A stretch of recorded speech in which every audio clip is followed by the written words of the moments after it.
dream about success. Work for it. ஜெயிக்கணும்னா கனவு காணக்கூடாது, உழைக்கணும். Welcome to Sami spoken English. இன்றைக்கி நம்ம என்ன லெசன் பார்க்க போகிறோம்? English for beginners. ஸோ பிகினர்ஸுக்கான குட்டி குட்டி வாக்கியங்களை இந்த வீடியோவில் நம்ம பார்க்கலாம். Are you all ready? Let's set the ball rolling. Number 1, வலிக்குது. எப்படி சொல்கிறது இங்கிலீஷில்? It hertz.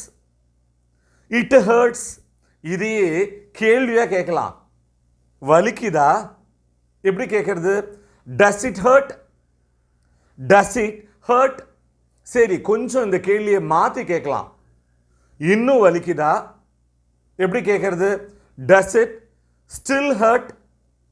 Does it still hurt? இங்கே நீங்கள் முக்கியமாக கவனிக்க வேண்டியது ஸ்டில், இன்னும் வலிக்குதா. நெக்ஸ்ட் பார்க்க போகிறோம். அதனால தான் வலிக்குது. That's why it hurts. That's why it hurts. நல்லா கவனிங்க. That's why இந்த ஃப்ரேஸுக்கு அதனால தான் அர்த்தம். நெக்ஸ்ட் பார்க்கலாமா? நம்பர் 2, இடம் கொடு. Make room.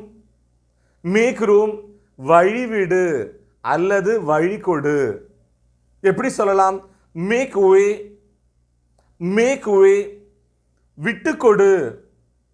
Make a concession. Make a concession, கொஞ்சம் காஃபி போடு. Make some coffee. Make some coffee, முடிவு எடு. எப்படி சொல்கிறது? Make up your mind. Make up your mind. Number 3, நம்ம ஃப்ரெண்ட்ஸ்கிட்ட அல்லது நம்மளோட ரிலேட்டிவ்ஸ்கிட்ட பேசும்போது சொல்லுவோம் இல்லையா, நான் சத்தியம் பண்ணுறேன். எப்படி சொல்கிறது? I swear. I swear. அவங்க அப்படி நம்பலை. என்ன சொல்லுவோம்? இங்கே பார்ப்பா, நான் ஓ மேலே சத்தியம் பண்ணுறேன். இது எப்படி சொல்கிறது? ஐ swear on you. I swear on you. அப்படியே அவங்க நம்பலை. என்ன சொல்லுவோம்? சாமி சத்தியமா, சாமி மேலே நான் சத்தியம் பண்ணுறேன். எப்படி சொல்லுவோம்? I swear on God. I swear on God. நல்லா கவனிங்க. ஸ்வேர்னா ஒரு அர்த்தம், சத்தியம் பண்ணுறது. இன்னொரு அர்த்தம் என்ன? சபிக்கிறது அல்லது சாபமிடுறது. Let's in example.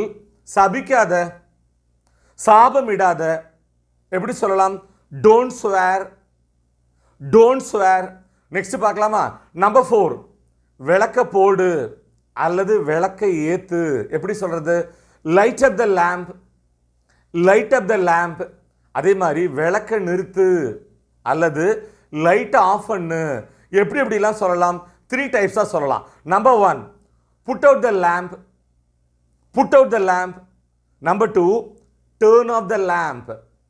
Turn off the lamp அல்லது நம்ம எல்லாருக்கும் தெரியும் சுவிட்ச் ஆஃப் த லேம்ப். சுவிட்ச் ஆஃப் த லேம்ப்.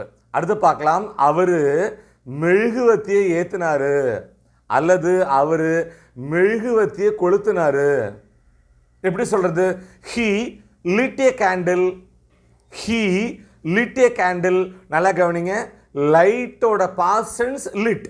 அடுத்து பார்க்கலாம். லைட்டு அணைஞ்சிருச்சு, விளக்கு ஆஃப் ஆகிடுது. எப்படி சொல்றது? The light went off. The light went off. Number 5, சில்லறையை வச்சுக்கோ. Keep the change. Keep the change. நீ அடிக்கடி உன்னோட மனசை மாற்றிக்கிற. You change your mind often. You change your mind often. நல்லா கவனிங்க. ஆஃபன்னா அடிக்கடின்னு அர்த்தம். இது நமக்கே தெரியும். நெக்ஸ்ட் பார்க்க போகிறோம். நீ மாறவே மாட்ட. நீ திருந்தவே மாட்ட. எப்படி சொல்லுவோம்? You will never change. You will never change. அவன் கொஞ்சம் கூட திருந்தலை, அவன் கொஞ்சம் கூட மாறல. எப்படி சொல்றது? He hasn't changed a bit. He hasn't changed a bit. A bit இந்த ஃப்ரேஸுக்கு கொஞ்சம் கூடன்னு அர்த்தம். நெக்ஸ்ட் பார்க்கலாமா? நம்பர் 6, எங்களுக்கு தேவையெல்லாம் பணம் தான். எங்களுக்கு தேவையெல்லாம் பணம் தான். எப்படி சொல்றது? All we need is money. All we need is money. அடுத்து பாருங்க. நம்ம எல்லாருக்கும் தெரிஞ்ச தமிழ் பழமொழி, காலம் பொன் போன்றது. எப்படி சொல்றது? Time is money. Time is money. அடுத்தது பார்க்க போகிறோம், அதுவும் நம்ம எல்லாருக்கும் தெரிஞ்ச பழமொழி தான், பணம் பத்தும் செய்யும். எப்படி சொல்கிறது இங்கிலீஷில்?